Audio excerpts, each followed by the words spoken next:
अस्सलाम वालेकुम नाज़रीन, ये अदालती सहूलतकार दहशत गर्दों की जितनी मर्ज़ी सरपरस्ती कर लें, ईद के बाद डंडा पहले से ज़्यादा ताकत के साथ चलेगा और उसको चलाने का फ़ैसला कर लिया गया है।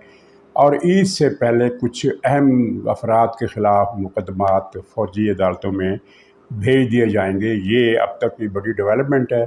और इमरान ख़ान की गिरफ़्तारी के बारे में ये सुनने में आ रहा है और ये करीनी क़यास भी है कि जब तक बिंदियाल है इमरान ख़ान को गिरफ़्तार नहीं किया जाएगा, और जब तक बिंदियाल है इमरान ख़ान को नाअहल भी नहीं किया जाएगा। ये आम पॉपुलर किस्म का एक तअस्सुर है जिसे ख़बर की सूरत में बहुत सारे लोग बयान कर रहे हैं और इस पर एतबार भी किया जा रहा है। लेकिन मेरा ख़्याल है कि इतना लंबा इंतज़ार नहीं किया जाएगा। कुछ ना कुछ बंदोबस्त इन्होंने कर लिया है और कुछ मज़ीद बंदोबस्त होने वाले हैं।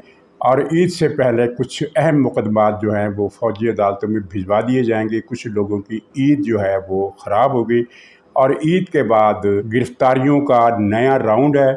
और इसी दौरान प्रेस कॉन्फ्रेंसों की एक नई खेप भी आ रही है, जिसकी वजह से इमरान ख़ान की मायूसी जो पहले ही चिड़चिड़ेपन में पहुंच चुकी है, और इमरान ख़ान को डॉक्टरों की ममानियत के बावजूद एंटी डिप्रेशन मेडिसन्स, उनकी ओवर मेडिकेशन जो कर रहा है इमरान ख़ान, ज़्यादा मकदार में खा रहा है और इसकी चिड़चिड़ाहट जो है वो उसके अब ज़ाहिर है पहले के मुकाबले में इमरान ख़ान के पास रहने वालों की तादाद बहुत कम हो गई है। लेकिन जो इसकी डॉक्टर है उनका इमरान ख़ान से मसलसल रब्ता है और डॉक्टर ही फिर कुछ आगे अपने हल्के में ये बता देते हैं कि इस वक्त पोजीशन ये है कि यानी ऑल टाइम डाउन की जो फ़ज़ा है इमरान ख़ान की वो है कि इससे पहले इसको इतना डाउन पहले कभी नहीं देखा गया। और ये अब बस इसको मज़ीद वजाहत हम यही कह सकते हैं कि जो तय हो चुका है वो अब होना है। और इस सिलसिले में कुछ पागल किस्म के जजों को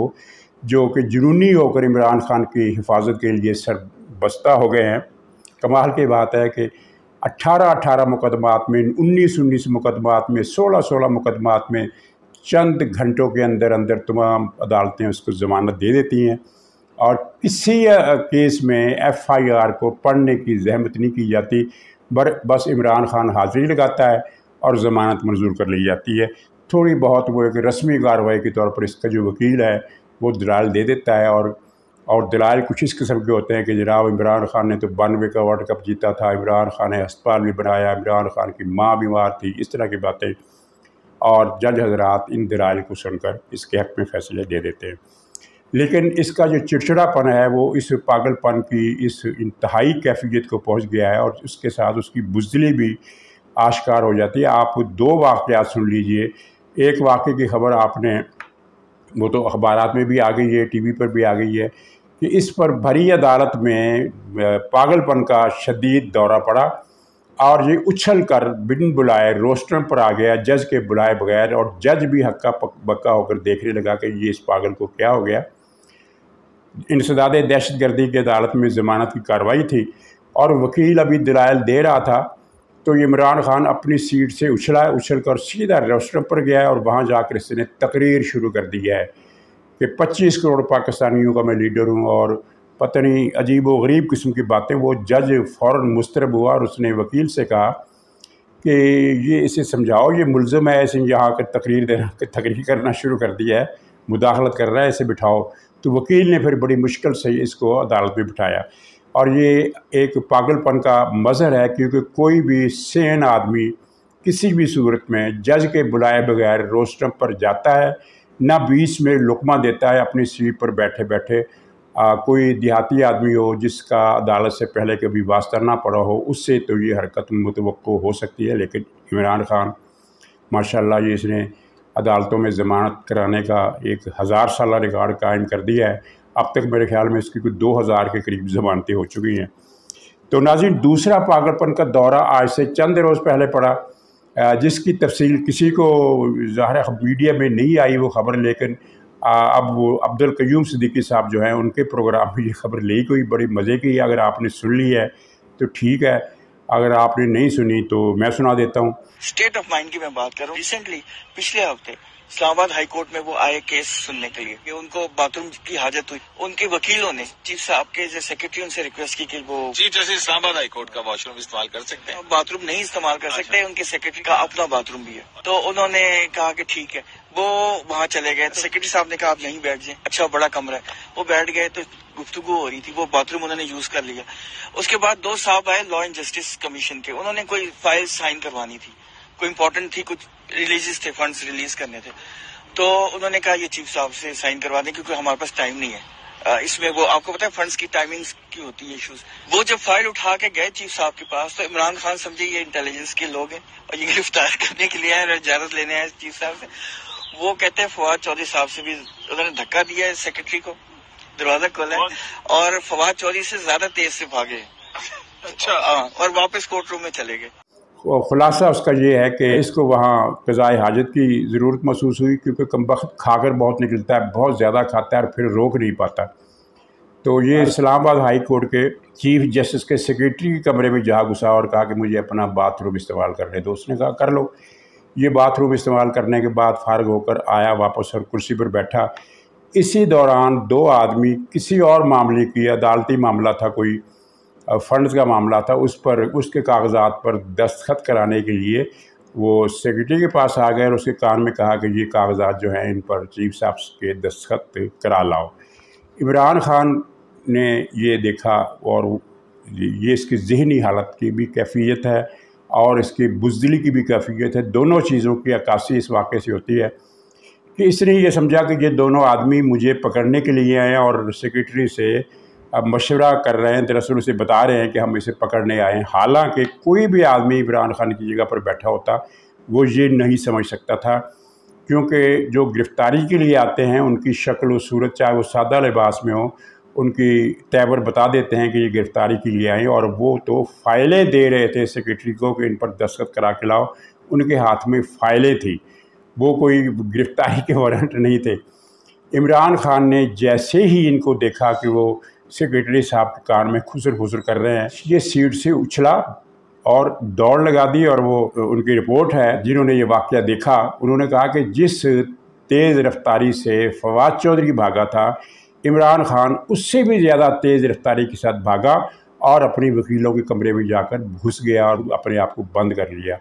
اور اس کو کافی بعد میں پتہ چلا کہ وہ میری گرفتاری کے لیے نہیں آئے تھے اور وہ تو کسی اور کام سے آئے تھے. تو ناظرین یہ اب اندازہ لگا لیجیے اس شخص کا کہ اگر کسی بھی پاکستان یا دنیا کے کسی بھی سیاسی لیڈر کو یہ پتہ چلے کہ مجھے گرفتار کرنے کے لیے پولیس آ رہی ہے, واقعی وہ گرفتار کرنے کے لیے آ رہی ہو, تو کیا وہ اس طرح بھاگتا ہے؟ آج تک دنیا میں کوئی ایک بھی سیاستدان کی مثال آپ دے سکتے ہیں سوائے فواد چودھری کے, جو عمران خان کا چھوٹا سا نمونہ ہے کہ وہ گرفتاری سے بچنے کے لیے بھاگا ہو.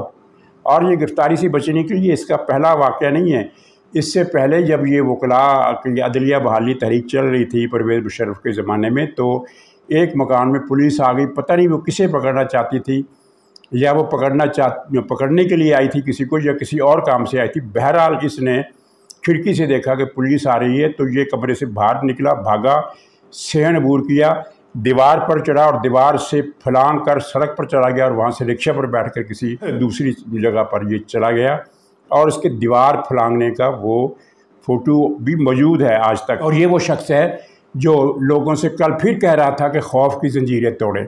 اور یہ جو تقریر تھی خوف کی زنجیریں توڑنے والی, جو نئی تقریر اس نے کی ہے وہ بھی کافی وائرل ہوئی ہے, کافی زیادہ ڈسکس ہوئی ہے. اس کی وجہ ہے کہ اس نے 2-3 باتیں بڑی انوکھی کی ہیں. ایک تو اس نے یہ کہا ہے کہ اے لوگو یہ تمہارے ایمان کا مسئلہ ہے, یعنی میری گرفتاری, اگر مجھے گرفتار کیا تو تمہارا ایمان خطرے میں پڑ جائے گا کہ تم نے مجھے چھڑایا نہیں. کیا کسی آج تک کسی مذہبی یا سیاسی لیڈر نے ایسی بات کی ہے پوری مسلمانوں کی 1400-1500 سال کی تاریخ میں کہ مجھے پکڑنے والے ہیں, میں گرفتار ہونے والا ہوں, اور اگر میں گرفتار ہو گیا تو تمہارے ایمان کا مسئلہ پیدا ہو جائے گا, لہذا تمہارے ایمان کا تقاضا ہے کہ عمران خان کو گرفتار نہ ہونے دو یا اس کی گرفتاری کے خلاف تحریک چلاؤ. ابھی غنیمت ہے کہ اس نے یہ نہیں کہہ دیا کہ اگر مجھے گرفتار کر لیا گیا تو قبر میں تم سے یہ پہلا سوال ہوگا کہ جب عمران خان کو پکڑا جا رہا تھا تو تم نے اسے چھڑایا کیوں نہیں. اور دوسری عجیب بات اس نے 25 کروڑ عوام کی کہی کہ 25 तुम लोग 25 करोड़ हो और जुलूस निकालो, सब के सब 25 करोड़ सड़कों पर आ जाओ। और मुझे तो लगता है कि इस मरतबा इसे गिरफ़्तार किया गया तो सड़कों पर आने वालों की तादाद 25 भी नहीं होगी, 25 करोड़, 25 लाख, 25,000, 2500 भी नहीं होगी, 25 होगी, शायद 25 हो। क्योंकि आपने देख लिया कि 9 मई के वाक़े को अब होने वाला है तकरीबन 1.5 महीना। 1.5 महीने के दौरान इमरान खान के घर पर कारकुन नहीं आ जा रहे, सिर्फ वकील जा रहे हैं, डॉक्टर जा रहे हैं, और वकील भी वो कौन से जिनको वफद बनाकर जी लतीफ़ खोसा की मदद से और एतजाज़ हसन की मदद से अपने घर पर बुलाता है और उन्हें कन्विंस करता है कि तुम लोगों ने ईद के बाद तहरीक चलानी है। और इनके अलावा कोई नहीं आया। 2 दिन पहले जो कारकुन 2 दर्जन 2.5 दर्जन के करीब थे PTI के, जो गिरफ़्तार होकर रिहा हुए थे, तो उन्हें इसने बुलाया और वो लोग चले आए, तो वो बाहर निकले तो गिरफ़्तार हो गए। अब इसके बाद ये कहा जा रहा है कि अब अगर कोई कारकुन रिहा हुआ तो वो इमरान खान के बुलाने पर भी ज़मान पार्क नहीं जाएगा। अब तो खैर ये इतला है कि वो शायद ज़मान पार्क के बजाय फिर से बनी गाला में डेरे लगाने की सोच रहा है। तो बनी गाला में डेरे लगाने की वजह एक तो ये है कि लतीफ़ खोसा का घर भी इस्लामाबाद में है, ये कल उससे मिला भी है, और इस मुलाकात में ईद के बाद वकीलों की तहरीक चलाने का जो फ़ैसला इन्होंने तकरीबन आज से 10 दिन पहले किया था, जिसका जिक्र भी मैंने किया था अपने ब्लॉग में कि इसने वकीलों के एजिटेशन का फ़ैसला कर लिया है, लेकिन अभी तक इससे कामयाबी नहीं मिल रही। लतीफ़ खोसा के साथ मुलाकात में इसी तहरीक पर बात हुई और इसके 14 तबक रोशन हो गए ये सुनकर कि अभी वकील निकलने के लिए तैयार नहीं हैं, क्योंकि वकील PTI के हामी वकील जो हैं वो बेशक गुंडागर्दी में मशहूर हैं, पुलिस पर हमला भी कर देते हैं, बड़े मुँह फट भी हैं और बड़े हाथ छुट भी हैं, लेकिन जब से 9 मई का वाक़या हुआ है तो वकील PTI के इमरान खान के जो हामी वकील हैं वो भी डर गए। और इन हामी वकीलों की अक्सरियत वो है जिनको इमरान खान ने भारी फंड्स दिए हैं अरबों रुपए के हिसाब से कि तुमने ईद के बाद एजिटेशन करना है। और प्रोग्राम ये था कि वकील चाहे 5 से निकलें, चाहे 1000 निकलें, चाहे 600 निकलें, लेकिन उन्होंने तोड़ फोड़ करनी है कुछ ऐसे सेंसिटिव मकामात की जो फ़ौजी तो नहीं होंगे लेकिन सिविलियन होंगे। मसलन अगर लाहौर में जुलूस निकलेगा तो वो मेट्रो ट्रेन को किसी न किसी स्टेशन पर नज़र आतिश करेगा। अगर एक मेट्रो ट्रेन भी नज़र आतिश हो जाए तो ज़ाहिर है ये पूरी दुनिया के मीडिया पर एक इम्पॉर्टेंट ख़बर के तौर पर, ब्रेकिंग न्यूज़ के तौर पर सामने आएगी कि मुजाहरीन ने, इमरान खान के हामियों ने, इमरान खान के हक़ में तहरीक चलाने वालों ने एक ट्रेन नज़र आतिश कर दी। ये एक बड़ा वक़ूअ आता है, जिसके बाद हुकूमत ने बहरहाल एक प्लान बना लिया है कि अगर कभी वकील जुलूस निकालें तो मेट्रो की हिफाजत किस तरह करनी है। एक तो खैर उन्होंने ये भी तय किया है कि अगर कॉल दी गई तो उस रोज़ मेट्रो ट्रेन स्टेशन पर नहीं चलेगी। इस सूरत में ये मेट्रो के स्टेशंस को आग लगाएंगे इमरान खान के हामी वकील। लेकिन ये अब तक की बात थी। अब जो नई बात हुई है वो ये है कि वकील निकलने पर आमादा नहीं है। ज़ाहिर है अगर लाहौर में कुछ 25-26 वकील निकल आते हैं तो वो किसी स्टेशन को आग लगाने की ताकत नहीं रखते, उनको तो पुलिस धर लेगी। चुनांचे वकीलों की तहरीक जो ईद के बाद इसने शुरू करनी थी उसका क्रियाक्रम हो गया है, उसका राम नाम सत्य है, अभी से हो गया। और ये जुल्फ़ जो खोसा है और एतजाज़ हसन है जो बाज़ार तो ये पीपल्स पार्टी के हैं, लेकिन असल में ये इमरान खान के एजेंडे पर काम कर रहे हैं और इमरान खान इन पर भारी रकूम लगा रहा है, ये सुनने में आया है।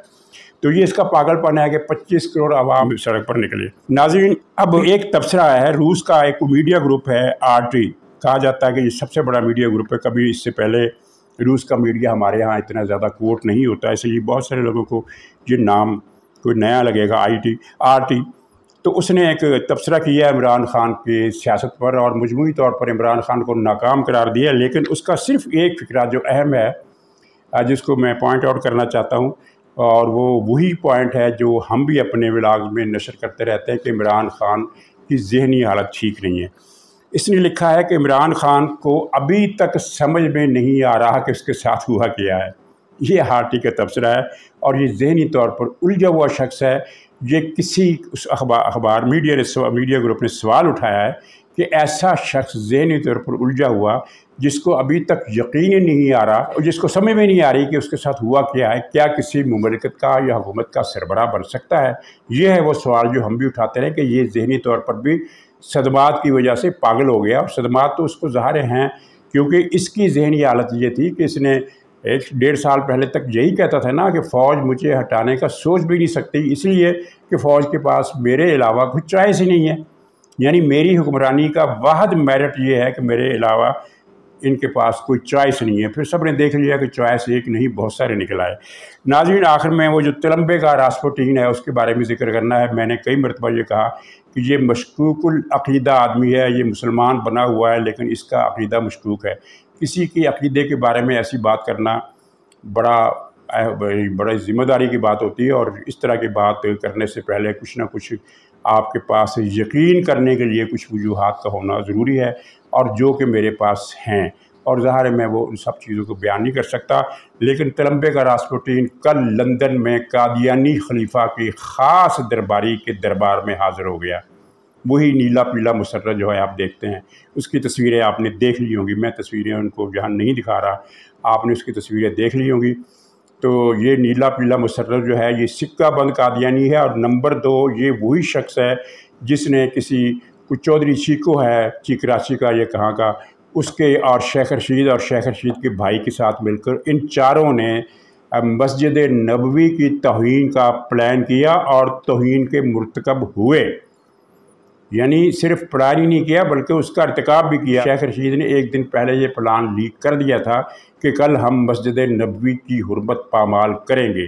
یہ شیخ رشید کے الفاظ نہیں ہیں، شیخ کے الفاظ جو تھے وہ اور تھے، لیکن مطلب یہی تھا کہ کل ہم مسجد نبوی کا تقدس پامال کریں گے، اور پھر کل جب آئی تو سب نے دنیا نے دیکھا کہ وہ تقدس پامال ہوا۔ مسجد نبوی میں گالیاں دی گئیں، کتا بلہ کہا گیا، اور کتا بلہ سے بڑھ کر بھی بہت کچھ کیا گیا، شور مچایا گیا، نعرے لگائے گئے، ہلڑ بازی کی گئی، لوگوں کو کھینچا گیا، لوگوں کو دھکے دیے گئے، گھسیٹا گیا، یہ سب کچھ انہوں نے کیا۔ اور یہ اس کا جو گرو گھنٹال تھا، کھڑپینج تھا، یہ نیلا پیلا مسرت جو راسخ العقیدہ قادیانی ہے، مرزا مسرور کا بہت ہی خاص آدمی ہے، وہ بجو باجوہ کا بھی یہ باپ تھا۔ یہ نیلا پیلا مسرت بجو باجوہ جب بھی لندن گیا وہ اس کے دربار پر حاضر ہوا، اور یہ تلمبے کا راسپوٹین کل لندن میں وہاں اس کے ساتھ بیٹھ کر گل چھڑے اڑاتا ہوا دیکھا گیا۔ اور یہ تو تصویر میں آئی، جو چیزیں تصویر میں نہیں آئیں پتہ نہیں اس نے وہاں کیا کیا رنگ رلیاں منائی ہوں گی۔ اللہ تعالیٰ ایسے لوگوں سے جو مولوی کے روپ میں دراصل شیطان ہیں، ان سے اللہ پاکستان کو نجات دلائے۔ تو آج کا پروگرام یہیں پر ختم کرتے ہیں، انشاءاللہ اگلے ولاگ میں پھر ملاقات ہوگی، تب تک کے لیے خدا حافظ۔